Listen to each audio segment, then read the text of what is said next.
పశ్చిమ బెంగాల్ గడ్డపై కాషాయ జెండా రెపరెపలాడింది. 15 ఏళ్ల తృణమూల్ కాంగ్రెస్ పాలనకు చరమగీతం పాడుతూ బీజేపీ చారిత్రాత్మక విజయాన్ని నమోదు చేసింది.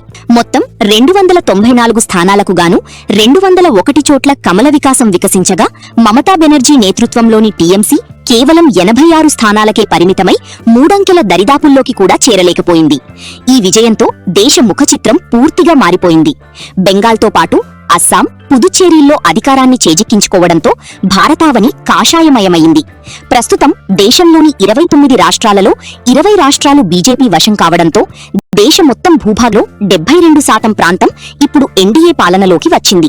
2014లో కేవలం 8 రాష్ట్రాలకే పరిమితమైన బీజేపీ ప్రధాని మోదీ నాయకత్వంలో నేడు దేశ జనాభాలో 78% మంది ఆదరణను పొంది తిరుగులేని శక్తిగా ఎదిగింది.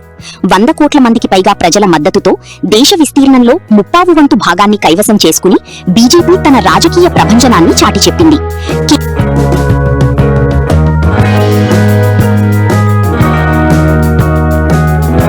కొన్ని దశాబ్దాల తర్వాత పశ్చిమ బెంగాల్లో కాషాయ జెండా రెపరెపలాడింది. అక్కడ అసెంబ్లీ జరిగిన ఎన్నికల్లో 190 సీట్లకు పైగా సీట్లు సాధించి భారతీయ జనతా పార్టీ విజయకేతనం ఎగరవేసింది. దీంతో 4వసారి ముఖ్యమంత్రి కావాలనుకున్న టీఎంసీ పార్టీ అధినేత్రి ముఖ్యమంత్రి మమతా బెనర్జీకి నిరాశ ఎదురైందని చెప్పవచ్చు. ముఖ్యంగా భారతదేశానికి సరిహద్దు రాష్ట్రమైన పశ్చిమ బెంగాల్లో అధికార మార్పిడికి సంబంధించి Bharatiya Janata party versus TMC మాదిరిగా గత 15 సంవత్సరాలుగా హోరాహోరీగా పోరు జరుగుతుంది. రాజకీయ ఎత్తుగడలతో అక్కడ రాజకీయం వేడెక్కిన నేపథ్యంలో నువ్వా నేనా అనే రీతిలో కేంద్రం వర్సెస్ రాష్ట్రం అనే రీతిలో కూడా అనేక సందర్భాల్లో పాలనాపరమైన ఇటు రాజకీయపరమైన పోరాటాలు ఒత్తిడితో అక్కడ రాష్ట్రం కూడా పరిణామాలు కూడా హాట్ టాపిక్గా మారిన క్రమంలోనే ఆ రాష్ట్రాన్ని ఏ విధంగా గెలిచి తీరాలని భారత ప్రధానమంత్రి నరేంద్ర మోడీ, మరోవైపు కేంద్ర హోంమంత్రి అమిత్ షా కూడా పక్కా ప్రణాళిక అయితే రచించారు. చివరికి విజయం అయితే సాధించారు. దీనికి సంబంధించి భారత రాజకీయాల్లో ముఖ్యంగా పశ్చిమ బెంగాల్ రాష్ట్రం ఆవిర్భవించిన అనంతరం కూడా అక్కడ టీఎంసీ కావచ్చు, కాంగ్రెస్ కావచ్చు, ముఖ్యంగా సుదీర్ఘకాలం అక్కడ మార్క్సిస్టుల పరిపాలన కొనసాగింది. మొట్టమొదటిసారిగా కాషాయ జెండా ఎగిరిన నేపథ్యంలో అటు పాకిస్తాన్పై గెలిచిన ఇంత ఆనందంలో అక్కడ బీజేపీ శ్రేణులు అయితే పెద్ద ఎత్తున సంబరాలు చేసుకున్న పరిస్థితి అయితే మనం చూస్తున్నాం. ముఖ్యంగా అక్కడ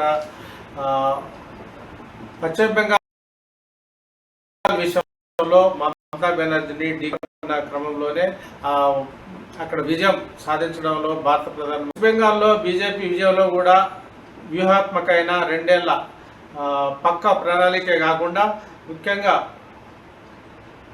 సునీల్ బన్సాల్ అత్యంత తన నేతృత్వంతో అటు అమిత్ షా నమ్మకాన్ని కానీ ఇటు ప్రధానమంత్రి నమ్మకాన్ని కానీ వమ్ము చేయకుండా వ్యూహరచన అయితే జరిగింది. బూత్ లెవెల్ నుంచి కూడా పార్టీని సమన్వయం చేశారు. టీఎంసీ ఎక్కడెక్కడ బలంగా ఉంది, అక్కడ బలహీనంగా ఉందో ఆయన వ్యూహాత్మకంగా ప్రాంతాలు ఎంపిక చేసుకుని పార్టీ నిర్మాణాన్ని అయితే చాలా పకడ్బందీగా చేశారని చెప్పవచ్చు. ముఖ్యంగా స్థానిక వ్యూహాలని అత్యంత పకడ్బందీగా అమలు చేయడంలో సునీల్ బన్సాల్కి అయితే దిట్టగా పేరుంది. హర్యానా, బీహార్లో కూడా అదే చేసి చూపించారు.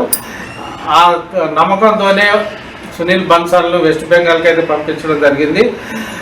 కలకత్తా నుంచి కదలకుండా ఆయన పూర్తి స్థాయిలో నిరంతరం పార్టీ శ్రేణులతో టచ్లో ఉంటూ పార్టీని బలోపేతం చేస్తూ కోఆర్డినేట్ చేయడం జరిగింది. ప్రత్యేకించి దాదాపు చిన్న మీటింగ్లు కావచ్చు, ఇప్పటికే 1,65,000 సమావేశాల్ని సునీల్ బన్సాల్ పర్యవేక్షించారని కూడా చెప్తుంటారు. 12,000 మంది పైగా 12,000 పైగా గ్రామస్థాయి మీటింగ్లకు కూడా సునీల్ బన్సాల్ నిర్వహించారని చెప్తారు. అదేవిధంగా 220 అసెంబ్లీ నియోజకవర్గాల్లో కూడా ప్రత్యేకంగా సమన్వయకర్తల్ని నియమించి పార్టీని పటిష్టపరిచే దిశగా సునీల్ బన్సాల్ పనిచేశారని చెప్తారు. అయితే ఈ ఫలితాలపై ఒకవైపు బీజేపీ శ్రేణుల్లో పాకిస్తాన్ సరిహద్దు రాష్ట్రంగా ఉన్న వెస్ట్ బెంగాల్లో పెద్ద ఎత్తున కాషాయ దళాలు సంబరాలు చేసుకున్న నేపథ్యంలో ప్రస్తుత ముఖ్యమంత్రి పదవి నుంచి దిగిపోతున్న మమతా బెనర్జీ కూడా తీవ్రంగా స్పందించారు. ఇది తమదే గెలుపు అంటూ కూడా బీజేపీ నాయకత్వాన్ని తీవ్రంగా నిందించారు. ముఖ్యంగా కేంద్ర బలగాలు, ఇటు ఎన్నికల అధికారులు, వారికి పశ్చిమ బెంగాల్ పోలీసులు కూడా సహకరించారని కూడా ఆమె తీవ్ర ఆరోపించారు. దీన్ని తాము ఓటమిగా భావించడం లేదని కూడా మరోవైపు మమతా బెనర్జీ స్పష్టం చేయడం జరిగింది.